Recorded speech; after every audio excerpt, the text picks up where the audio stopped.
What's up, everybody? Welcome back to episode 4 of No Limits. This is Joseph Cortez. I'm here with my trusty co-host, Michael Pendergraft. Let's go. Boo. No Limits episode 4. Boo? You suck. You're booing me already? Mike sucks. Oh Mike my sucks. God. Son, I'm going to have to smoke you this week. Do it.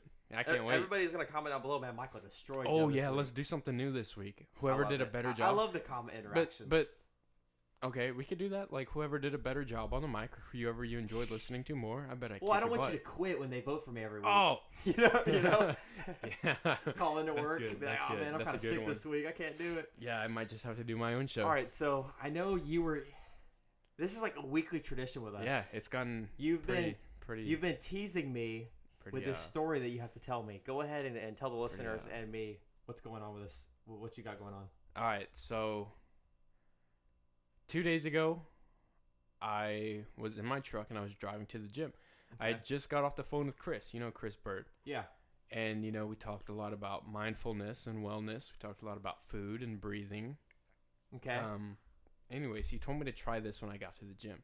He said, when you're like sitting in your truck outside of the gym, like breathe in, like as deeply as you can, and then when you let go of your breath, you don't exhale completely. Oh yeah, you were telling me about this last week.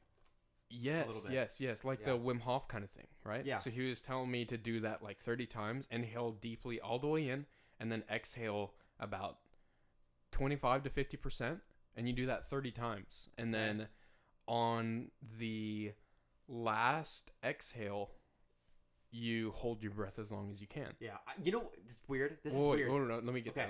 Right? All right. So you exhale for as long as you can, and then you breathe in again as deeply as you can. You hold your breath for 15 seconds, whatever. You do that 3 times, and each time you hold your breath for that certain period of time, you increase the amount of time that you're able to hold your breath. So I went from like 45 seconds to a minute and a half to like 220. Now the thing is, whenever I did it, I was like literally just pulled out of my neighborhood, and as I started breathing, I almost passed out. You were driving while you were doing this? Yes, I almost passed out. Like I You're started just like in the middle of the blacking road. Fucking your face is all purple. But I was driving. Dude, no, I literally had to stop and wait till I got to the gym because I thought it was going to crash. Getting lightheaded? Yes, Oh my God. like I started seeing black. Like when you're about to fall asleep, like that's what it felt like. Like everything was slowly caving in or whatever. Anyways, I almost died on the road. You almost died. Yeah, so I'll never do that again on the road. At least I'll definitely do it at home because it's crazy. I'd have to get a new co-host if you died. Yeah, you can do a show with Spencer. You can do. All right, guys. Why? This is the second week in a row we've talked about me dying. Your death. Yeah. Yeah. Hey guys, No Limits episode 4. Actually, Joseph died. So. For real this time. Yeah, for real this time. We weren't joking. No. Anyways, I want to see if you can pass out though. If I could pass out, yeah. I could definitely pass out. Like no, doing the breathing thing. Oh. Because the thing is. Did it feel good though, or did you feel terrible? No. So the point of doing it is to oxygenate your brain as much as you can. And so the Joe Rogan did a podcast with Wim Hof. Yeah. So Wim Hof is the guy I was talking about. Yeah. And he made Joe do it on the show. And really? So Wim Hof, this guy, he was like at Harvard University. They did a study on him where they injected him with like some sort of bacteria, and based on his breathing, he was able to control his like brain and then his immune system. Yeah. And he was able to fight off the disease. And then everybody else they did it to. Yeah, they got sick as a dog.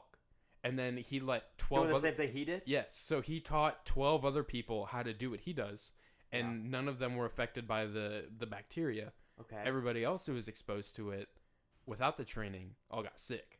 Really? So like pretty There's crazy stuff. To that? Mm-hmm. No, for sure. Yeah. And Chris is trying to teach you how to do this stuff? Chris was telling me what Wim Hof did and like how to. He recommended that I do Wim it. Hof? Not personally. Oh, I mean, honestly though, probably like two world-class athletes. Yeah, I wouldn't doubt it. It's not crazy to think. No, it's crazy to think that you know him than him knowing Wim Hof. Right? Like, imagine if Wim Hof got to be on our podcast. That'd be amazing. He'd probably have me pass out live on air. Oh, for sure, yeah. I don't know how he speaks. He would probably never get you sick again. He'd be like, "All right, man. Here's what you're gonna do. Take a deep breath." And like we're just rolling live on the air, and they don't hear anything. It's just like me choking and dying. My face is purple. Like, I'll tell you, I tried doing that in math class randomly this week. I was so bored. I kept thinking about what you were telling me, and so I do this. I breathe in. And I was like holding it, but like I didn't tell you to do that. No, isn't that how you do it? Like you breathe in, you hold it, you slowly exhale. No. How do you do it? I don't know. I almost killed myself. Okay, so you breathe in as fully as you can. Okay. So like, yeah. Yeah. Okay, I could do that. yeah, do that 30 times and then Okay. tell me how. Like, you should do it right now on the podcast. Fuck, right now? No No, I cap. can't do it right now, bro. Why not? Because I still You got know like how another crazy it 50 would be if you minutes to passed out? entertain. We've got this. No, the thing is, it's supposed to make you like super like. Oh imagine how you function on the day-to-day basis, right? Yeah. So okay. you would say you function pretty well, and every week you probably you put on a pretty good show. Imagine I do I. Imagine if your brain and your body had what it needed, like truly needed. Imagine how much better you would be. Is what I'm saying. A lot better. Yeah. So like, air and oxygen is more important than food and water. You can go a couple days without water. Yeah, if you don't have air for about 5 minutes, you're gone. Yeah. See ya. Interesting. You're right. Because I mean, you could go without food or water for like 3 days.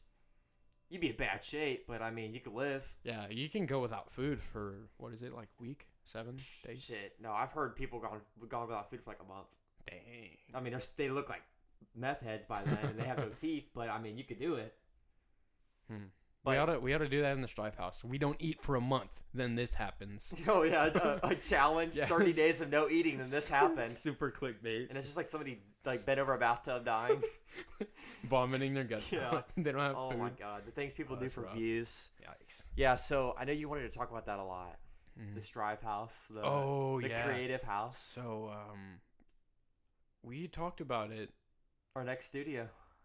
So we're gonna level up. for the past month, we've been filming in Michael's bedroom, and Yes, in his parents' And house. we're gonna be recording here for probably at least the next 6 months. Yeah, Oh, probably. No, God. I mean, if we move in over the summer in that rental house in San And Antonio. that's like 7 or 8 months away. Oh yeah, is it? Yeah, it's about to be November. Yeah, So yeah, 6, 7, 8 months. yeah. That's like perfect timing too. Like we'll have Yeah. our Think about it. We're gonna be 40 shows in by then. It's pretty dope. You know, that's good. That's a good amount of content to have out there. I feel like we'd be a lot better at podcasting by then too. Dude, I feel like I'm getting better every single week. No, I can already tell. It's been 5 minutes into the show maybe, and Yeah, probably about 5. dude, I this guess, is maybe. kicking last week's butt. We're gonna kick last week's butt every week. Well, I thought week 3 kicked week 2's butt, and then I looked back and watched week 3, and I was like, You thought week 2 was still better? No, I mean I don't know. I just know. I feel like my mouth is more colorful on episode 2 than 3. Episode 2. Yeah. That's what my sister I had a bit more mentioned. flares than me. Yeah. What did your sister say about me? She said, I told her that. I told her to watch our podcast, and Yeah. she did. Uh-huh. She said, "Your friend, he cusses a lot," and I was like, Damn, that white boy you do the show with, he sure does love fuck. He says that too much. Oh my god. Yeah, dude, I was like flipping out. Like I was thinking like, man, certain people like I don't want them to hear this. Yeah, I know. But like, hey, man, you know it's. I part of might life. have You gotta do trouble. it. I might have trouble putting links out to certain episodes on Facebook. Just on. I know based you on put it. the- Out, you put No Limits 2 out on Facebook. Yes. And I immediately was like, okay. But then I didn't realize that when you post on Facebook, all of my friends can see what I get tagged in. So then I had... But they know that it's your voice, too, whenever the podcast is rolling, and it's Michael Pendergraft and Joseph Cortez. I know, they but it's like, you. if you hadn't tagged me, they would have never seen it because they don't have I you. see, yeah. I won't name the certain people. Oh, like, I know who you're talking about now. Yeah. Certain people clicked on the podcast, or like, I was like, oh my god, they're listening to the podcast. No. I'm done. And, Screw it. I think about it. I'm like, if I want to do this stuff every week for an indefinite period of time, and like actually make something out of this, everybody that knows me and like on like a personal level is gonna know about it. And it's just it is what it is. Like it's fun, and it's all like entertainment purposes. It's not like we're doing bad things or anything. We're just chatting and having fun. We're not. Yeah, but occasionally we talk about each other dying. Yeah, I'll be honest though, the Facebook thing, I feel like we got a lot of plays out of it. Probably. I feel like it jumped us quite a bit, but I was like, I could take some of those plays back. You know what I mean? Yeah. If I could delete them, I would. But as far as getting people on board, I kind of do like Instagram. I think Instagram's okay. I like Twitter a lot. I like Twitter a lot too because Twitter's been going crazy with for me. Instagram, you make the post, and then you have to tell them to go to the bio to click the link. That's a step that most people won't take. Mm-hmm. Twitter, you can just post it, click. You can actually go on Twitter and listen to the podcast in the Twitter app. Really? You click play, it's playing on your Twitter, and you can still keep scrolling Twitter. I didn't know that. Yeah, you can. That's something new. That's news to me. That's amazing. Yeah, that's pretty incredible. And I feel like the Twitter organic reach is better than Instagram. I think so because it's more shareable. You can't share anything on Instagram unless you direct message somebody, but even when that there's happens, no like retweet. You're direct messaging one person. The retweet feature is pretty crazy. And then I don't know when we talked about this. It might have been our first meeting with Spencer about all the different features that social media has and how they're all distinct from each other. Yeah, like they're all very similar. Obviously, like a lot of them. Because at the end of the day, all of them are just simply photo, video, a bunch of people all getting together and talking to each other. Yeah, it's just sharing content, either video, photo, or text-wise, but they each have their own features, which makes them unique, and they each kind of fill their own niche in that certain way. And I know I was telling you earlier when we went to go eat that I felt personally, this is crazy because this is how quick the world moves. Like, oh yeah, TikTok. Shit just moves fast. Yeah. I feel like we both jumped on TikTok in like July. Yeah. Right. So actually, that's already been maybe June. So we've been on TikTok for 3 or 4 months. Yeah, that's crazy. I already have like 80 videos. Yeah, I have like 130, but there were just a lot of them were just stupid. But I've noticed that so when we first got on TikTok, right? Me and you could just make videos of us just talking, and it was getting 500 to 3,000 plays. And you could see us. I mean, you could barely see us because it would be in our room at like midnight with the lights off. The plays would literally every time you refresh your app, they were getting larger and larger and larger. And I feel like now TikTok's organic reach has kind of started to go down.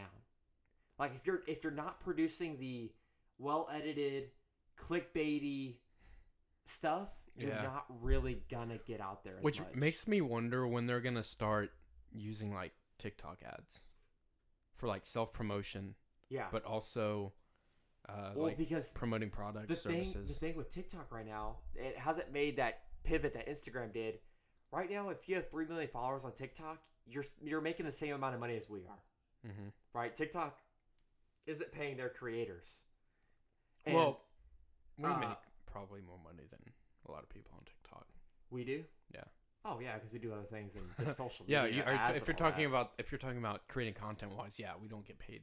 We don't get paid anything right now. Yeah. But like, do we expect that? Mm-hmm. Nobody listens to us. Mm-hmm. You know. But to me, like social media is a great tool that can be used for so many different reasons. Like I know we plan on using it now in the future as a creative tool. Mm-hmm. To like, eventually like make money and have like a career out of it. But a lot of people just post on Instagram just like once every 6 months a picture of them with their dog to share their meal. Yeah, they're like, oh my god, I love my dog. Yeah, and Timmy had a catch today in the football game. Yeah, okay, and they get 5,000 likes. Timmy still sucks. And they don't post again for another 3 or 4 months. Do I know anybody named Karen? Karen? Yeah. Fuck. Don't want to be calling it out. We know Carol. We just saw her at the yard sale. Karen. Yeah, one of our friends' mother. Yeah, that was so funny. Of course she was holding the cats. Yeah, we hit some yard sales this morning. I do know a Karen. You know a Karen? Yeah. Okay. Anyway, the computer on SpongeBob. Shut up. That's Karen. You know what I mean? Yeah, I know what you mean. Dude, sometimes I think about that. How did that relationship work? Like, how did Plankton get down with that? That's interesting, right? One thing about that show, Mike, is a lot of things didn't make sense. Like how did a crab have a whale? Crab had a whale. They had several times on the show. They had underwater fires. Yeah, that's interesting. Mm-hmm. Yeah, so a lot of things. One of our audience members, can you explain to us how you can start a fire underwater? Right? Also, did you know that Patrick Starr is an idiot and he lives under a rock? Yes, but I think also starfish don't have brains. I think I might have learned that in biology last year. Now again, I don't know why we do this every week where we like challenge our knowledge of information. No, not that, because our mental capacity is outrageous. It's just our retention of information because we don't need it. Mental capacity is above average. Okay. Let's get into something. So I was watching one of the NBA games. It might have been Clippers Lakers, and there was an advertisement on the Not the big screen. Oh, but, like on the sidelines. Like yes. on the little. And it was for Idea Public Schools. Have you ever heard of that? Yeah, they're all in San Antonio, right? I think. They're like they're for like low income students and stuff like that, right? I'm not sure actually, but Okay, here's what I do know. Yeah. That if they have a student in high school that doesn't plan on going to college, they kick them out of the school. Really? Yes. Because they want to be known as that high school where 100% of their kids go to college. Yeah. They another thing they do is while the kids are in college and they're not doing well is they'll send them like a crap ton of resources, or they'll help them transfer to like a lower tiered school just so they'll pass, so they can really all about their numbers, which is terrible. Like I hate that school, and if I met anybody who created like that vision and was a part of that, I would probably slap him in the face, because that's so stupid. That's for one that's incredibly selfish, and you just want like the name of your school to look good, because you don't care about the kids. If you care about the kids, you wouldn't force all of them to do. Exactly. Like if we went to Idea Public School, and they kicked us out because we didn't want to go to college, like, oh my gosh, I would pee all over the cafeteria or something. Dude, if I got thrown out, I'd be so that makes happy. Me genuinely angry. I'd be like, screw you guys. I would slap the founder, you know? It just doesn't make sense for you as like a institution to force upon your students like what you want them to do or how you want to look. Especially in 2019. Like, my goodness. I can't name on one hand. Actually, no, it's a pretty bad metaphor. I don't like. See, you should have gone to school. I can name so many people who were successful without college. I can name so many, and I know personally I live with a lot of them. Yeah. Yeah. I go to a goddamn community college, and I'm the first person in my immediate family to be within 25 miles of a college campus. You know what I mean? Yeah, and you want to drop out too. You hate going to school. Yeah, it's like you know, I thought about it.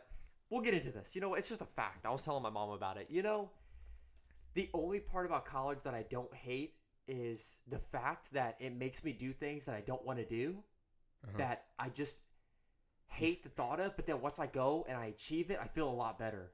Like what? So like learning a certain. Not even. It's just having a fear or having a block, taking the block, punching the shit out of it, punching right through it, and then I say, okay, I did it. Like, so. But you can do that anywhere. Well, I can do it anywhere, exactly. It's just like my weird thing to like justify why I'm going and to make me feel okay about it and not want to like hate it. Oh. So I had a speech class, and she told us, she said, okay, guys, when you show up to class on Thursday, we're going to do an improv speech. I'm going to give you a random topic. You're going to be in front of the class. As soon as I say it, you got to talk about it for 2 minutes. Right? No planning, 2 no minutes, nothing. it's easy. It's easy. Right? But I got like a little anxious. I was like, oh my God, like there are so many kids that they went up there, they talked for like 10 seconds and froze. They froze. They were a igloo gone. They were up there, and it was so igloo. Awkward. I hurt.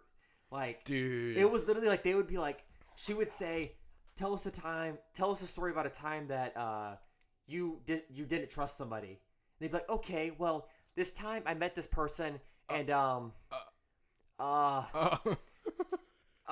it's like, dude, just talk about something. Anything's better than nothing. And she even said that. She was like, if you're on a mental block, just start talking about something. Yeah. But I went up there and I got the worst topic. She told me, tell us a ghost story.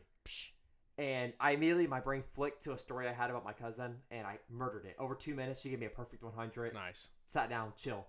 But as soon as I was done, I was like, you know. That was easy. I don't feel like I need to go to college. I don't think I'll ever use it. I don't necessarily want to go, but I did that. I was like, okay, I did that, and like, it just gives me a little bit more confidence that I can do certain things. Yeah. I feel that way. I feel that way just a tad bit about like becoming a real estate agent. Like, part of me just has this little bit of anxiety about not knowing what I'm doing.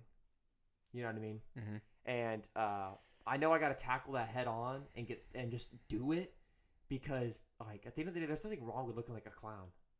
Right? There's nothing wrong with looking like a clown. Like, if you don't know anything, you don't know anything. And you learn. That's an extreme way to look at it. I think a more effective way to overcome like that anxiety about doing something like that is no matter what you do, no matter how bad you fail, Mm-hmm. you're not actually failing, and you're not actually losing. Yeah. Okay. So you talk to a family, right? You try to sell them a house. They don't buy because you suck. Yeah. Well, guess Okay. what? You don't lose because you found out what didn't work. Yeah. You found out what you're good at, and you found out what you need to capitalize on the next time you do it. And it like tying this back into the public speaking thing. I'm gonna be 1,000,000% honest with you. Doing this podcast every week has made me such a better speaker already. Well, see, here we can dive into this topic a little bit more because I have a lot of knowledge and experience in public speaking, and I know you know you do. And so we can break it down a little bit further. So you say you don't think you're like a talented speaker or whatnot. Really, I think I am. I just don't. Oh, okay. So the skill can get a little dull sometimes. are you talking about public speaking in public general? speaking? Yeah. Okay, I feel like I'm good, but the confidence is just not quite there yet. So you're good at talking to people individually, obviously. Like you do Easy. it with me once a week, For an friendly for an hour. Yeah. Yeah. No hesitations. Just And barring it's up. pretty entertaining. A lot of people enjoy it. I guess so. Maybe. Really, all public speaking is you're having a lot of one-on-one conversations because each person receives your message in a different way. And they're all responding to you. They're just not saying anything. Yes. You can look at their face to tell. Body language. But anyways, it's just a bunch of one-on-one conversations. They're not, imagine if you're talking to me, I'm going to judge you a certain way based on what you say. Is this your water sitting here? No, I think this one was. Oh, fuck. But I didn't drink out of your water, bro. No, you had 2 waters, right? Yeah, I have 2. So I'm a weirdo like that. But I've. All right, continue. I interrupted you. I don't know. I don't want to be gay. Okay, Okay, so drink out of your water. You know, you're cool. Facts. You're straight. Fuck. anyways. You're talking about public speaking. Can't believe you just said that. What? Nothing.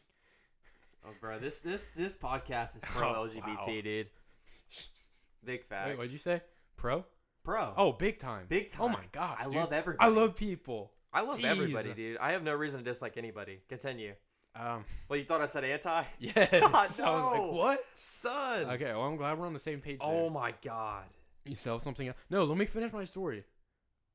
So if you're Dude, my YouTube video already got copyright strikes. What? Dude, I just uploaded a YouTube video, guys, on my channel, and it already got copyright striked. What does that mean? That means somebody who owns the copyright said, "You're using my stuff, take it down." So Kanye. Fuck, Kanye went after man. you is what you're saying. Yes, I did a reaction video for the new Kanye album, and I worked like 6 hours on it, and I loved it, and it got taken down. Mike uploaded it just like literally 15 Right before we minutes started ago. the show. I know. 15 I just checked my minutes ago. email and saw it. And- I'm ruined. It was uploading. It was uploading for the longest time too. I know. I stayed up till 1 o'clock last night trying to upload it. All right. Positive energy. Let's continue. Public speaking. So you're just having a bunch of one-on-one conversations with a lot of people. I said this earlier, right? So if you're talking to me, I'm going to be thinking a certain way, either about myself or about you, right? Mhm. But whenever you're speaking in public, sure, everybody's thinking about you, but it's not like this collective mass energy that's attentive on you. It's more of just like, does that make sense? Well, what I've noticed is whenever I speak in front of a group of people, I've noticed that people pay attention. So whenever certain people give speeches and stuff, it's fucking boring. It's flat. It's because you have charisma. And people like when people are playing on their phones and going to sleep when you're speaking. Yeah, that means you're. That means whack. you suck. You're whack. Jeez. Yeah, unless you're like if you're a teacher, like it doesn't really matter what you do. Sometimes certain kids are just gonna be the way they are. But I've noticed that like whenever I speak, people pay attention. You know, like they're looking at me. They're like just looking at you. That's all you really need.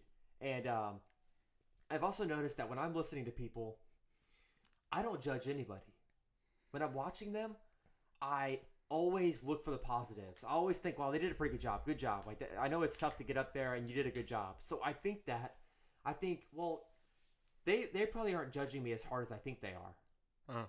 They're in the same boat you are. Yeah. So I'm like, I mean, but that's for that class because you're all just trying to learn. It could be yeah, different yeah, in other situations. I mean, I feel like when I'm in a classroom with peers, I have a position of strength. To where I could say, you know what, I think I'm better at this than them. And you can never beat me. Beat you? No. Well, you know what? We'll find out. But hey, you know what I'm saying? Like, if I was in a meeting with like a bunch of like CEOs and I'm this kid here and I got to give a public speech, I'm not gonna feel dominant at all. Well, you just got to be confident in your preparation. Like how many right. times have, preparation? what do you know about what it is that you're presenting, right? And how comfortable are you with it? So you had that story about public speaking. I'm gonna have to tell you something. When you know I was at BPA last year or whatever, that business competition. Oh yeah. I'm sure that was real business. So it was the state competition. So we were in Dallas, and the people who were running for like state office or whatever of the competition or whatever, kind of like UIL, but anyways, so they were running for like president, vice president, secretary, treasurer, and they each had to go up there and give a speech. And it was only like 2 minutes, and some people just read straight off a paper, and some people tried, some people tried being an actual speaker. And I can't tell you how many people made me die laughing.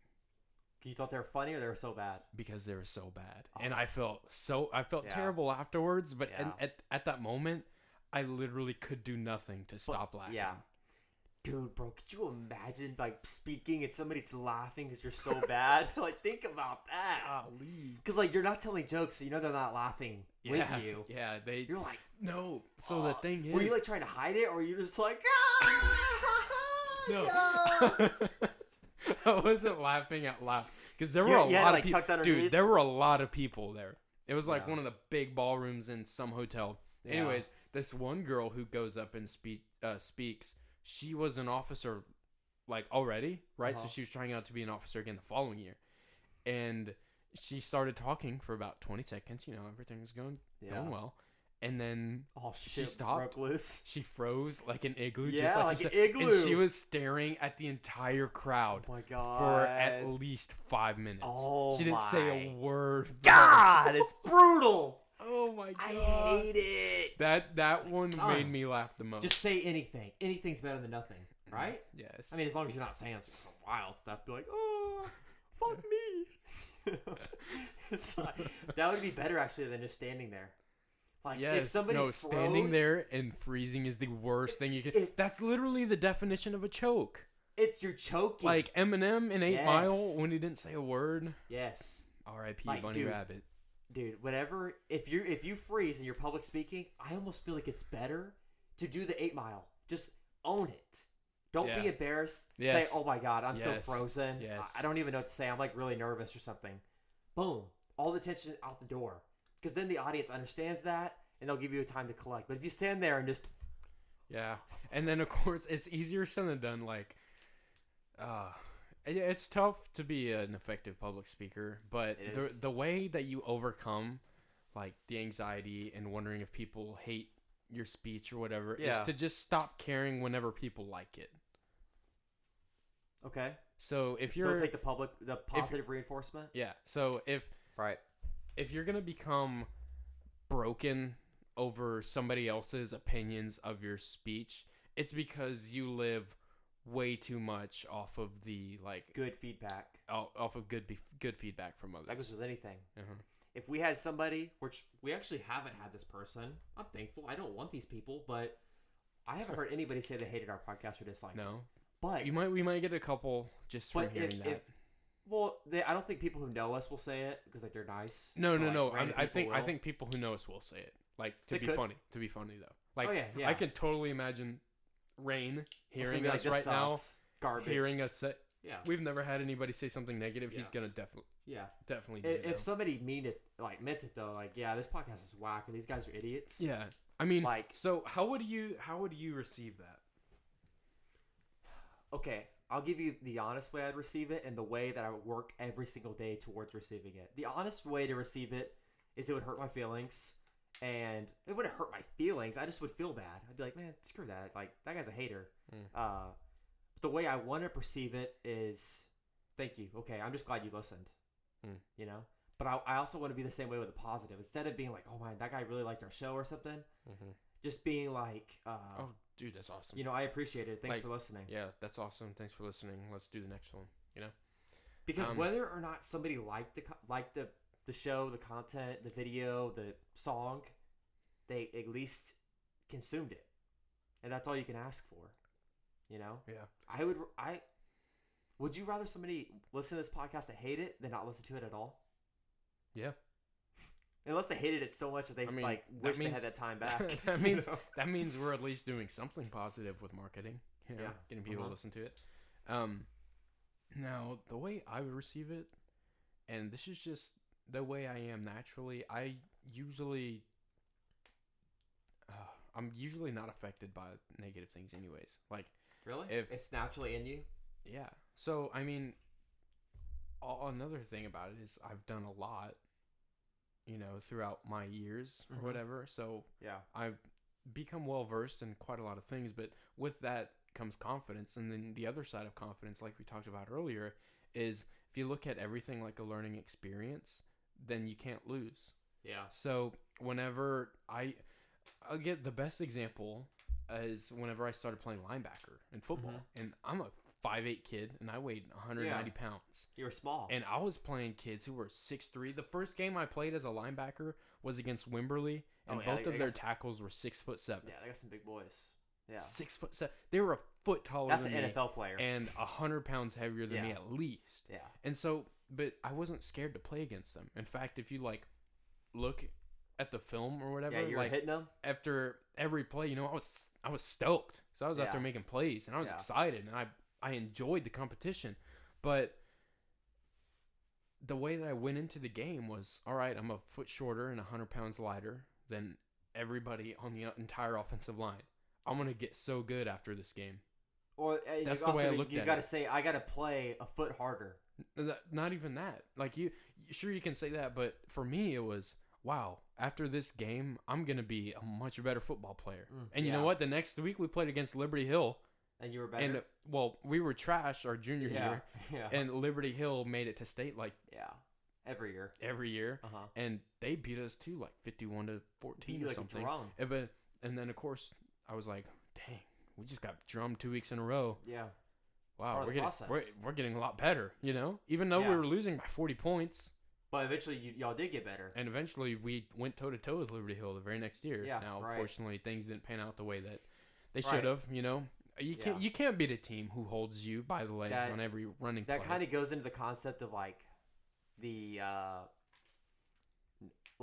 is a problem for a lot of young people. It's kind of a problem for me. Not being scared to take a risk or a chance. Not being scared to fail. You know what I mean? Not even that. It's knowing you can't fail. Because you look at everything positively. If you don't have quit in you, you're not going to fail. Yeah. If you don't have quit in you, if you want something, I'll tell you what. I want to do this. I wanted to do this for years. And I would do something and I'd burn out and I'd stop doing it. And I realized I never quit on the dream. It was just my support system around me, and my internal motivation wasn't quite there. But I knew once I got the right pieces in line, I could do this, and I wanted to do it. And once I got in a rhythm of doing it, I was going to keep doing it. I know you've wanted to be a content creator for the longest time because we used to.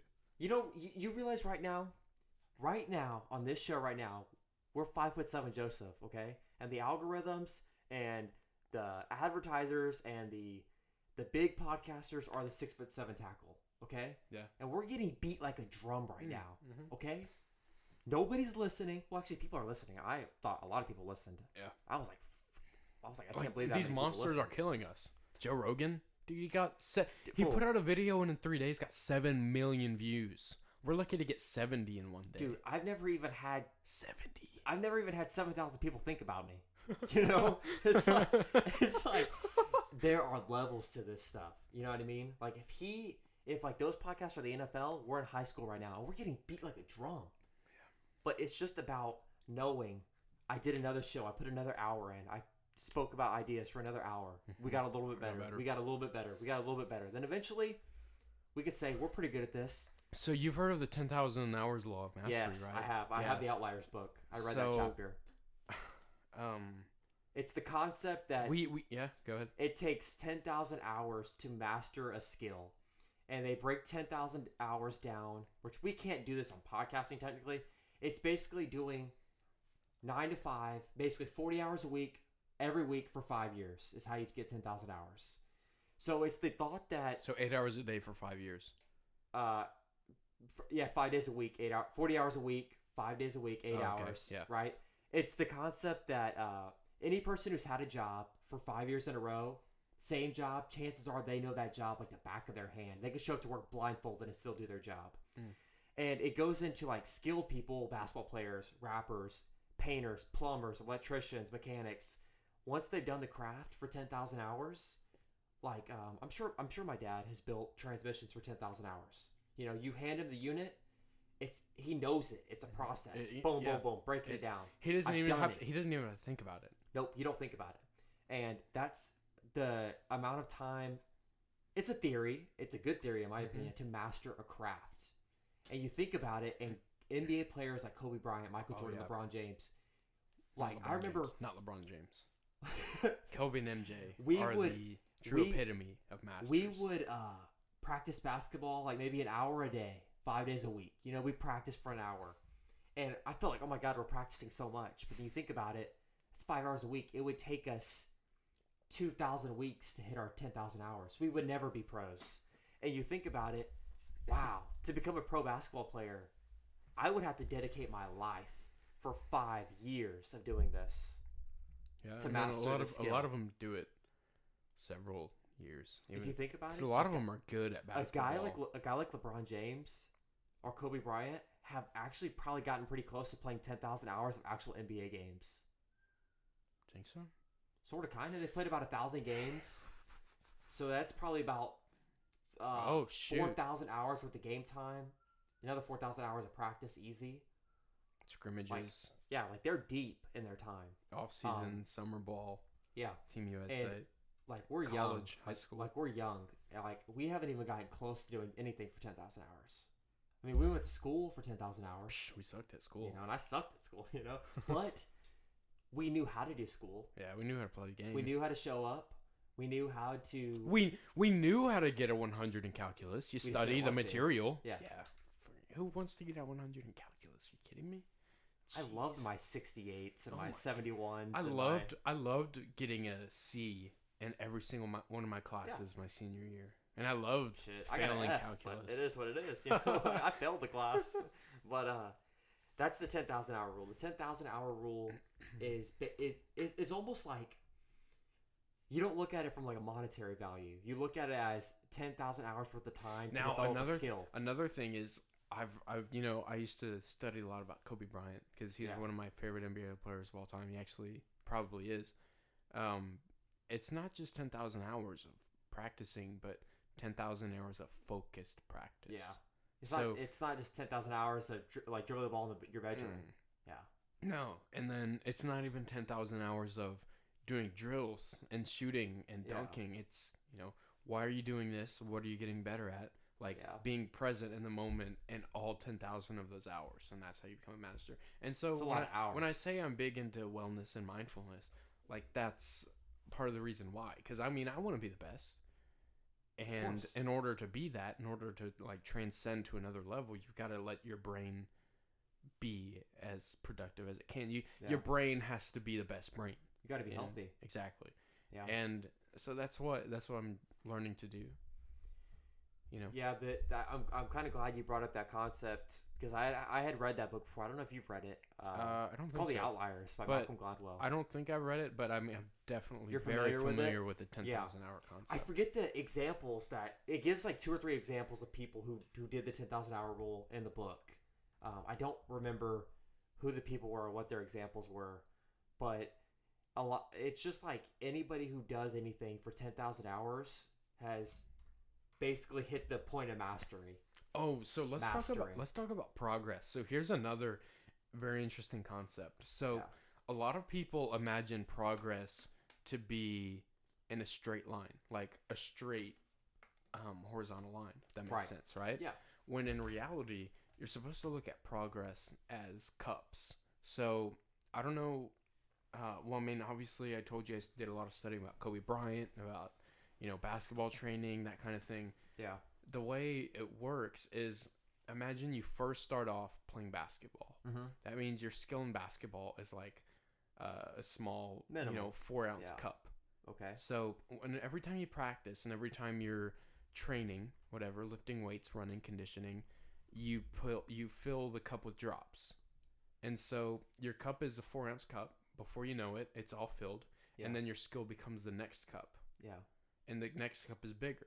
But as with the next cup being bigger, that means it takes a longer period of time for you to see another improvement. Okay. Yeah. So before you that's why instead progress looks like a staircase. Yeah. And it's not gonna go in a straight line. That's why a lot of people get disheartened whenever they stop seeing progress in certain things. It really just comes down to them not putting enough time into it. Yeah. So if I wanted to become the best 3-ball shooter in the universe, I might stick around 40% for the longest amount of time, because that's generally the average of great NBA shooters. Yeah. If I wanted to get to 50% in a game, geez Louise, imagine how big my cup is.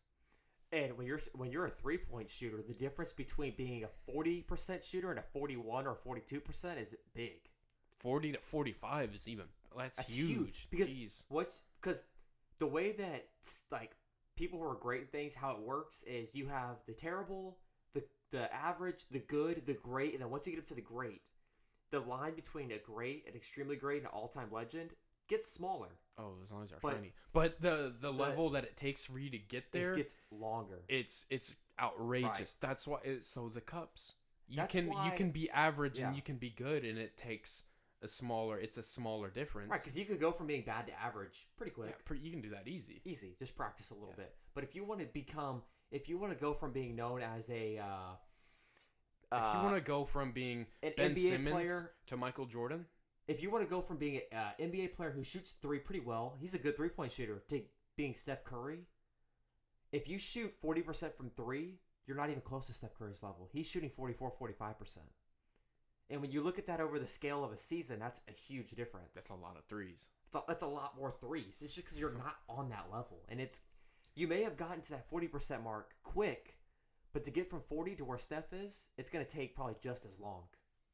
You know what I mean? Yeah. So the cups thing makes sense to you then, right? Of course. Yeah. And I think that how you explained the staircase growth is interesting, because I feel like everything in life is either a staircase growth, exponential growth. Nothing's linear. Nothing's linear. I feel like money and business. So whenever I talk about the staircase thing, that's your development in a skill. Yes. Okay. So obviously business is something that's more exponential because, Well, I think listeners on a podcast is a staircase. We went from 0. Right now it is? Yes. We went from 0 to 100 listens. Well, chances that's are, a lot. I know that's a big step. That's we just hopped on our first step. Chances are the next 2 months we'll stay at 100. Okay? Yeah, okay. Flatline. And then all of a sudden, Joseph says something. Boom. A lot of people like it. Now we got 200 people listening. We'll keep that pace for another 2 months. Boom. Something else happened. Then we're growing. And that's a staircase growth. That's how I feel like the audience growth is. I feel like money and business is exponential. But you feel like eventually, once we get a certain number of... It's going to become exponential. But then it'll slow down again. It could. Yeah. It could. I think we're going to see large jumps. Because when really numbers, they could all be related to money. Let's say you have $100 and you have it in a investment portfolio. Like I have some of my money. So acorns. And acorns. Yeah, I love acorns. Yeah. So let's say you let your money in acorns sit for a week and it makes you 20 cents. You can't do anything with 20 cents. Like 20 cents is nothing to talk about. But if you had $100,000, then you would have made, I think, $200 or $2,000. Something like that, right? Way more money, right? Okay. So then if you could tell somebody, oh yeah, I made $2,000 in a week on my portfolio. I didn't do anything. Whoa, really? You then the next week you then have $102,000, right? Then let's say your interest that week is $2,150. So it starts snowballing quick. Like once you start getting a lot of traction, yeah, your interest gets bigger, and your compound interest keeps getting bigger and bigger and bigger and bigger. But if you only have $100, you're not going to grow very much at all. You got to work your way up from 100 to 500 unless to your 1,000. money is in a high-paying. Or in Bitcoin, you know, it could explode. What is it? High yield savings account. High yield. Yeah. Well, a high yield's like the same way, like a 2% growth. Like if you have $1,000 in a 2% account, it's gonna make you. Oh no! Not a savings account, but maybe like a mutual fund that can pay like anywhere from 8 to 12%. Right, but the more money you have, the more you're gonna make. For sure. In it, all the time. You know. Yeah. Mm-hmm. So here's a concept. So if we were to invest from 18 to what is it like? 65 is what a lot of people say. And that's like you become a millionaire if you invest like a certain amount of money. Now, I don't remember all the numbers about it, okay? So don't go crazy on me. Usually it's $5,500 a year. Okay, so that would be over the course of like roughly 50 years would be roughly about $300,000 that you invested, and that compound interest will turn that probably into $3 or $4 million. Yeah. Right? Mm-hmm. Now, but if you start later, like if you start it when you're 30 or 40 and you start trying to compound, you're going to lose a lot. You're going to lose a lot. You can actually put more money in when you're older and not have as much at the end. Of course, yeah.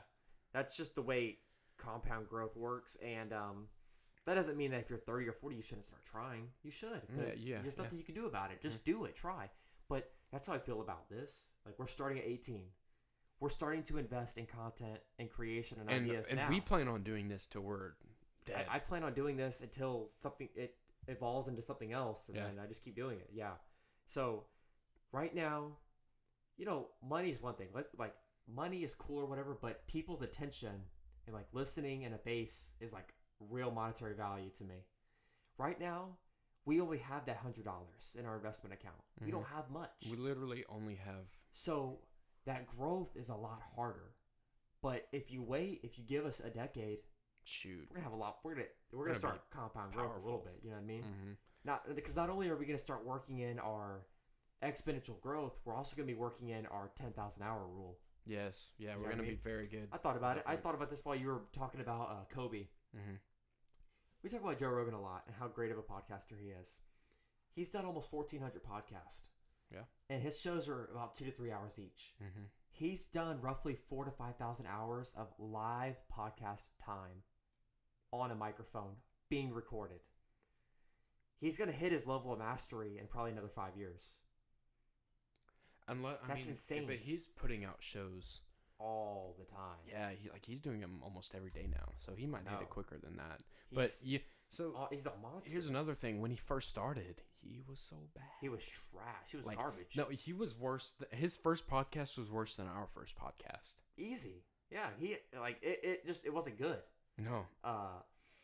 And that's just motivation for anybody out there, man. If you want to do something, if you have an idea, just do it. Yes. Just start. Like, stop letting, honestly, anybody that's going to hate and put negative energy into you is probably miserable themselves and probably not somebody that you should listen to. But at the same time, don't be not going to college because you have this idea and you think you're going to be a millionaire from it. Because, of course. See, a lot of people aren't talented enough to be able to do something like that. Because the same thing with basketball, if you're LeBron James, you're pretty freaking good at basketball. You don't have to work as hard as we do. Well, because we're not as gifted. No, okay, here's another thing. We're obviously pretty talented. Our goal necessarily isn't to become a podcast master per se, but masters of business. Okay, we're obviously talented enough to succeed in business because, because I've already like made moves and like I'm a kid. Yeah, and we plan on doing it for the longest time too. But on top of that, we're talented enough to do it. We have skills. Yeah. Now, Kobe Bryant, LeBron James were very good at basketball when they were young, and they consistently were always the best. And they dominate kids. They dominated at every level. Right. And if you're somebody who doesn't have that in you, like, you cannot be doing something like that. If you're 5'6", it doesn't matter how hard you're going to work, it just ain't going to work out. Man. I mean, unless you're Earl Boykin. But there's only one of those. Yeah. There's a million 6'8" guys in the NBA. If you're 5'6", you're white and you're skinny, just like, maybe it's not for you. See, it's about like if you suck at basketball, if you can barely do a ladder drill, you know those speed ladders that I'm Yes. talking. If you can barely do that, you should not try to be in the NFL. It's self-awareness. If you're 17, Yeah. So it doesn't matter how many hours you put in, you still You're have not to gonna have be the there. talent level there. Yeah. You got to have a baseline of reality. Mhm. That's interesting. But you have to have a baseline of reality, but anybody who starts in something, you're not going to see any growth for a while. So you shouldn't quit and think, What do you this mean? isn't a reality. Well, you're gonna see a lot of growth in your skill. Yeah, You might not okay. see a lot of growth in your audience. Mhm. So, like I said earlier, if we are just starting podcasting, right? Right. Our cup is pretty small. Now, obviously, we have a lot of other experience because really all podcasting comes down to is having a conversation Yeah. and, Not being scared to death of mics in front of you and having a conversation. well, I mean, even I forget that it's there I do too. 90% of the time because we're just talking and we're just sharing information, Yeah. which is something that we've both done for several years. You know, Of course. Being an entertaining person that people like to hear mm-hmm. speak, you know? So obviously our cup is a little bit bigger than somebody who's Has you know, social anxiety 15 like and crazy. and doesn't, you know, talk to a lot of people. Their cup is tiny, but that means they're Right. going to see a lot of progress in their skill Immediately. immediately. Yeah. Yeah, they just got to try. Now, again, if you're one of those people and you're not that talented Yeah. at something like this, you shouldn't try to make a living out of it. You can get better as much as you can. You got to taste it, like see if it's there. See, can you handle it I'll if throw you you an lose example. for Okay, I'll 3 give you an months? example. Okay, let's say you're us. Same situation we're in. Okay, and some other kids are trying to do this. At what point would you say this isn't for you? This isn't a reality. You're just not that good at it. I think you should be able to tell that immediately because I think it's a level of self-awareness. It has to be something like doing something that we do. For me, not going to university really came down to I will not be able to I literally won't be able to function if I'm in school. Yeah. I will go crazy Mm-hmm. if I'm not able to do Do business. what you want to do. Yeah. Yes, it will drive me insane, and Yeah. I will drop out after Uh-huh. 3 weeks. That was my Yeah. thing, and I knew it. I didn't think it like that's what was going to happen Yeah. because I have a deep level of self-awareness and And understanding you know of myself. deep. This is exactly how I feel about this. I'm gonna throw my pen. I don't want to throw my pen, but listen, throw the fucking pen. Throw it. Throw it. There we go. Listen. Oh my god! I lost my train of thought. Why? Okay, no. This is how I feel right now about doing this, doing podcasts, doing everything, doing video. Even though my video got copyright striked. Listen, I will hate myself if I don't try. I want to do it. I want to try. If I am 23, 24, and I say, damn it, I should have done this when I was 18.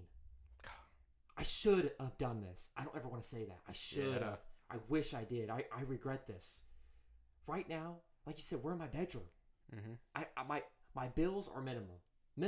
I make plenty of money right now to do it. Best time This is the for you best to take time a risk. to put mics in front of my face. Let's see what happens. I want to do this. Mm-hmm. If we do this for a couple years, nobody cares, nobody listens. Fine, whatever. Let's go open up that real estate office. Screw this. We're out. I don't think that's gonna happen. I don't think that's a reality. But at least I could say, when I'm 40, yeah, you remember that time we were 18? We tried doing podcasting. That was pretty fun. You know, at least we tried. Yeah, and You know? that you know how much that would suck if we were like 40 and sitting like at some bar just watching football And like just, we like- do every single day because we don't have anything else better to do. Yeah. Like, And just imagine like just being old and being like negative and Mhm. being like, oh my god, I should have done this. I wish I would have done this. well, if you're 40 years old, you're freaking young. Oh no, you're young. Yeah, you haven't Dude, even hit that's half something your. that has started to change my perspective because I noticed that like a lot of the adults and the people I hang out with, they act like they're old and washed at 40. They're like, oh man, I'm old. I can't do that. Well, no, you're right. You're right. I'm Since you old. said that, you're right. I'm and you old. should- I can't do that. Or Mm. I'm old. I can't make a video and dance with my kids. I'm old. I can't do that. It's like dude, like I'm excited to like know that I'm gonna be super young for another 30 years. Yeah. You know what I mean? Just it feels good, and I don't ever want to give up my ability to do something because I feel like I'm too old. You know? When I'm old, I want to be healthy. I want to be in shape. Yeah. I want my mind. More importantly, I want my mind to be functioning exactly You like want to it be that did wise old guy that when I tells was funny stories. not even. I just don't want to be the person who can't think and Yeah. who's like dead in their mind when Yeah. they're 80 years old Right. because they didn't take care of it. Yeah. To me, there's nothing sadder than seeing an older person who like has regret in life and like it makes me feel good, but it also breaks my heart. Like when they literally look me in the eye and they tell me to go do certain things because they know that they wish they would have done it and they so badly want me to do it because they don't want me to be them. You know, it's like whenever an old person when an older person tells me, "Oh man, like love your parents, like take everything that they give you and be thankful and if you want to do something, just go try, work hard, be honest, do the right thing, like if you have a passion or a goal or something, just give it your all and try to do it." And like especially if you're anywhere from 15 to 30 years old, they always say is it 15? Yeah, 15 to 30. You have all the potential in the world. That's what scares me a lot. When people say you have a lot of potential and not maximizing that potential, that's always so disappointing. You're like, man, they had a lot of potential. I don't want to. I want to be that guy that they were like, fuck. I always knew he could kind of do that. Or like, wow, he did more than I ever thought he could. Yeah. Think about that. Like if somebody says that about you, like, whoa, I didn't know you could ever do this. Yeah, that's a crazy feeling. Yeah, I think more of an interesting feeling, I guess, is that, people grow up with you. They're, from when they're 5 to 19, 18, or whatever, and they say, 70 years down the road, like, I always thought that you were able to do this. Like that's another level. Like, imagine if you were to be the president one day and somebody came up to you and said, I always I knew you could do it. I always imagined you being this. Like, that would be something. Because, like, they saw it in you the whole way. Listen, I always knew that you could do this. Don't ruin this country and blow everything up. But I knew you could do it, yeah, I mean, it's one thing to become the president. It's one thing to be an official or efficient president. Dude, that's just becoming the president's hard enough. Then having to actually be a good president? Oh, my God. Especially with all the BS that goes on in Washington, D.C. Jeez Louise. Screw it. It's literally impossible. Now, I don't know how Trump does it. That dude's crazy. He's a workhorse. He's a beast. Donald Trump is a beast. After all the crap that they try to put him through, oh my God. He comes out every time stronger than before. This is something that I think the audience should... like how thick his skin's actually not thick at all. But like how thick his mental has to be, that he doesn't let that get through. Like, I don't care what they do to him. He'll never be Nixon. He'll never resign. And it's crazy. He'll never quit. Because they try and get him for some pretty tough things, They're too. hard. They're tough. It's hard stuff. They're trying to impeach this dude. For what? Because they don't like him. They want to throw him out. Because they're deep state criminals.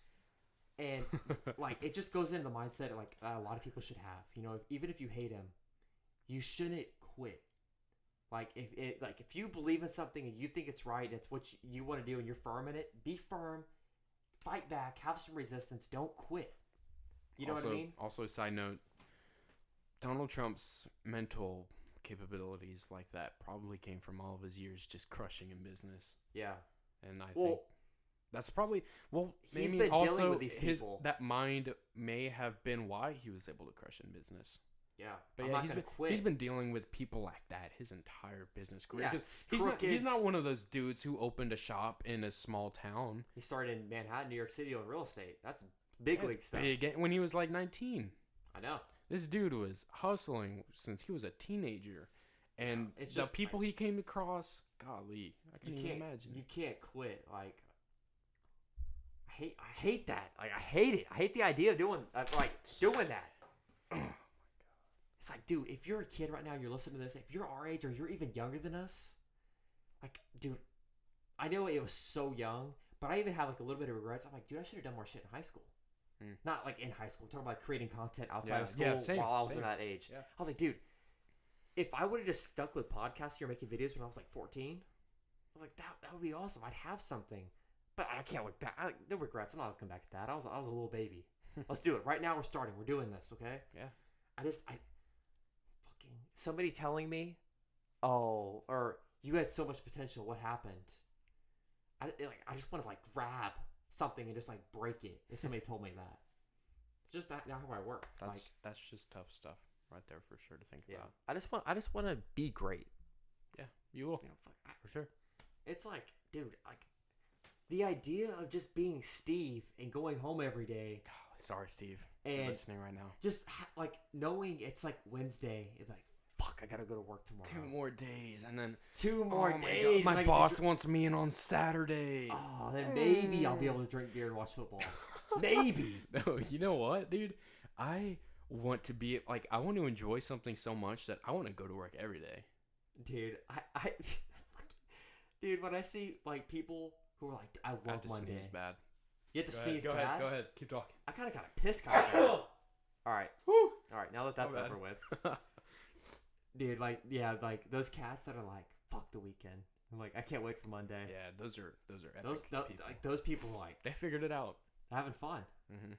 I just want to have fun. Hey, well, also, what do you think about this? Just before we wrap up the show, so, I'm on my little wellness kick or whatever. Your wellness kick? So, I was listening to this one dude, right? I'm on my I need to take a piss kick. We'll wrap up the show. Yeah, we're going to be wrapping up soon. This dude, like, really, I don't know how much to believe him, but, I mean, he says some interesting things, like, death is the cousin of sleep. And if they're telling you to sleep 8 hours a day, that you will have spent 1/3 of your life dead. Now that's crazy. Well, now think about that. Sleep's necessary to like recharge. Yeah. But I'll be honest with you, bro. I slept for 6 hours last night. I slept from 1 to 7. Okay. I feel pretty good right now. I feel pretty juiced and like pretty active and pretty aware. If I would have slept 9 hours, I'd probably still be in a daze. I don't know. If I would have only slept 3 hours, I probably would barely be awake. There's going to be that nice little medium where I can just hit my burst of sleep that I need and then be done with it. See, when we're at the Strive House, we need to do like experiments. Like, how do we function after sleeping for 5 hours a night for a week? For a week, and then how do we function after sleeping 9 hours? Yeah, we need to get like some real good filmmakers. Dude, videos oh my like gosh, that, we're gonna have some insane videos in the Strive House for sure. That's gonna be where we blow up. Like, dude, I'm just like, imagine like having a house of homies, but we're like, instead of like, whenever people think homies, they think, oh, they just sit around and drink and get high all day. Imagine like all your homies, you're making each other better. Yeah. Like, we have like every morning at 7. Get the fuck up. Get up. We're gonna go meditate. Let's go. Get up. Everybody. and you got up. And we're like, all right, everybody, go shower. Go work on some. Go brush your teeth. Business. Go to work. Go to school. Do something. Just get up. Get up. And then, just like being like. All right, boys. It's 9 p.m. Let's go to the gym. Everybody. Paul in the van. Positive reinforcements. And making each other better. With a group. Because it's when you're by yourself, it's so easy to quit. It'd be like, snooze, I'll sleep. Yeah, but if you had a bunch of people, I mean, like, listen here, Michael. You're skinny. You haven't lifted weights in 3 years. You know you want to do it. You have no choice. You're coming with us. Fuck, I don't really want to go. Too bad. Yeah, I'm going to carry your butt in the gym. Yeah, you're going to go. Yeah, I'm going to throw you in the back. Whatever. Put you in the trunk. Right? Yeah, and eventually it becomes a habit. You enjoy it because you're starting to see. We have this guy that lives with us, and he's working the cameras, and every day he says he wants to have his own show. Get over here, Steve. Get on the mic. You know you want to do it. Yeah. Do it. Yeah. And I love the idea of, holy crap, one of the waves is like super long. We must have screamed into the microphone. But we'll wrap this up because I got pee so bad. Right. I'm going to wrap this up. I wish that more people and more peers, instead of having peer pressure and pressuring each other to do bad things, you pressured each other to do good things. Yeah, there's not a lot of that. I've never really thought about it that pressuring way. Each other. Listen, I know you want to wake up every morning. Let's do it. You want to eat better. Let's do it. You want to start saving money. Let's do it. You want to, I don't know. If you want to, you don't want to work on Saturdays. You want to enjoy your Saturdays. Okay, do it. When I see you working on Saturday, I'm going to punch you in the face. Right? Okay? I think that's a good idea. Positive enforcement. Yeah, I look forward. Positive peer pressuring. Yeah. Cause like nobody like really wants to do those bad things. They feel like obligated by society or by their peers to do things that make them uncomfortable. You know, I just want to live. I want to have a good life. I want to do things that make me proud and be a good person and make my family proud. You know, all that good shit. Yeah. That is it for No Limits episode 4. Murdered, bro. Oh, for sure. Easily our best show to date. We really hope, dude. Really hope we get some good feedback. But if not, screw it. Dude, whenever this episode's over, I go take a pee. I'm going to feel so good. And I'm going to try and run this on for as long as possible so Mike can't go pee. Fuck no. All right, guys. If you're listening on SoundCloud, we hope you like the track. Leave a like. Leave a comment what you thought down below. Follow us. Repost it. If you're watching on YouTube, like, comment, share, subscribe. Mm-hmm. If you're listening on the Apple Podcasts, that's crazy. Leave us a 5-star review. Yes. Of what you thought about the show. Unless you think it was bad. Subscribe to the show. If you hated it, but if you don't like the show, then don't subscribe. All right, that's it, guys. Can't force you to do anything. We'll be back again next week. We'll see y'all next week, guys. Thank you so much for listening. Peace out. Peace.